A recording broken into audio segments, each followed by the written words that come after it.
Hello' friends, মোৰ recipe channel PR কিটচেনলৈ আপোনালোক সকলোকে আদৰণি জনাইছোঁ। আজি মই আপোনালোকৰ ওচৰলৈ লৈ আহিছোঁ ভুজিয়াৰ এটি ঘৰতে সহজতে বনাব পৰা সুন্দৰ ৰেচিপি। ৰেচিপিটোৰ কাৰণে মই লৈছোঁ 2 কাপ বেচন। এতিয়া এই বেচনখিনি সুন্দৰকৈ চালি ল'ব লাগিব। এনেকুৱা ডাঙৰ চেকনিখনৰ সহায়ত মই বেচনখিনি চালি লৈছোঁ।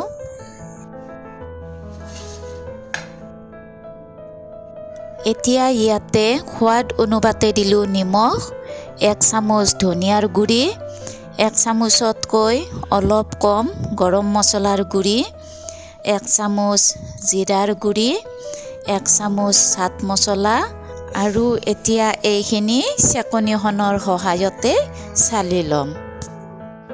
এতিয়া ইয়াতে 3 চামুচ ৰিফাইন দি ধুনীয়াকৈ সানি ল'ব লাগিব।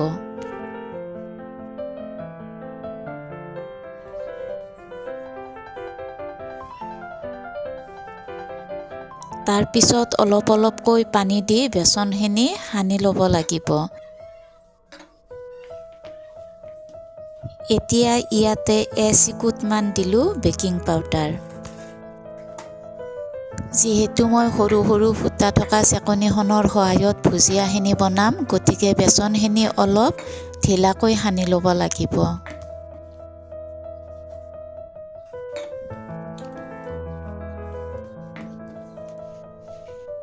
এতিয়া এইখিনি 20 মিনিটমান সময় ঢাকনি দি থৈ দিম।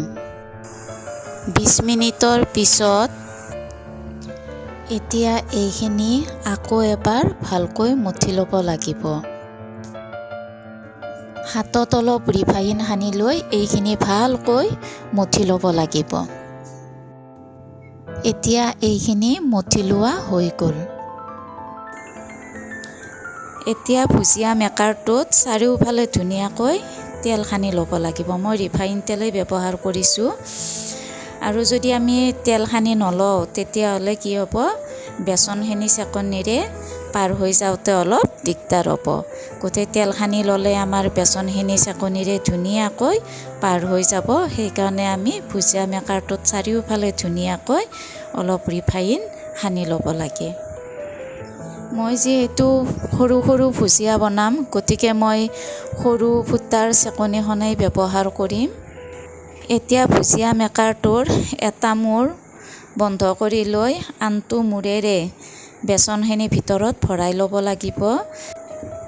যিকোনো এটা মূৰ খোলা ৰাখিলেই হৈ যায়। এতিয়া চামুচেৰে বেচনখিনি ভুজিয়া মেকাৰটোৰ ভিতৰত সোমাই দি মুখখন ধুনীয়াকৈ বন্ধ কৰি ল'ব লাগিব। মই ইয়াতে বেছি মছলা ব্যৱহাৰ কৰা নাই। আপোনালোকে ইচ্ছা কৰিলে ইয়াত জালুকৰ গুড়ি, জলকীয়াৰ গুড়ি আৰু হিঙো ব্যৱহাৰ কৰিব পাৰে। এতিয়া দেখিছেনে, এইটো মোৰ বন্ধ কৰি দিয়াৰ লগে লগে চেকনিখনেৰে অলপ অলপ বেচনবিলাক ওলাব ধৰিছে।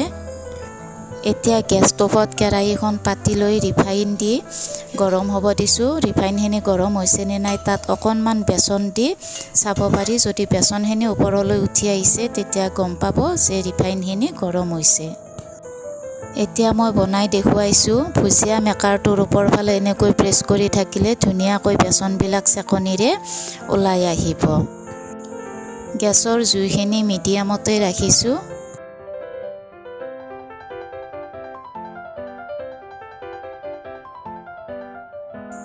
কালাৰটো অলপ চেঞ্জ হোৱাৰ লগে লগে নমাই থ'ব।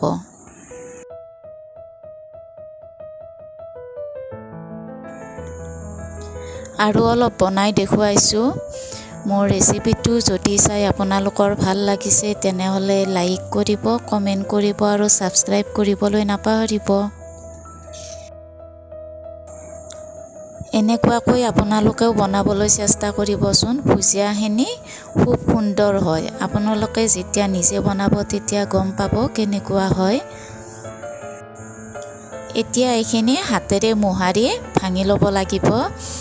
ইয়াতে অলপ নৰসিংহৰ পাতো মই ভাজি দি দিছিলোঁ, কিন্তু নৰসিংহৰ পাত ভজা ভিডিঅ'খিনি মোৰ স্কিপ কৰা গৈছে। দেখিছেনে 2 কাপ বেচনৰ পৰা কিমানখিনি ভুজিয়া তৈয়াৰ হ'ল। এতিয়া ইয়াতে দি ল'লোঁ অলপ চাট মছলা আৰু আপোনালোকে ইচ্ছা কৰিলে ইয়াত জলকীয়াৰ গুড়িও দিব পাৰে আৰু আমচুৰ পাউডাৰো দিব পাৰে।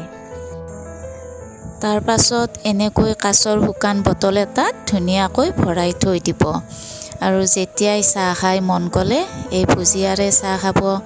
আলহী আহিলেও আলহীক খুৱাব পাৰিব আৰু ঘৰত বনোৱা বস্তুটোতো সদায় হেল্ডিয়ে হয়, সেইকাৰণে খোৱা বস্তু সদায় ঘৰত বনাই খাব পাৰিলে ভালেই হয়।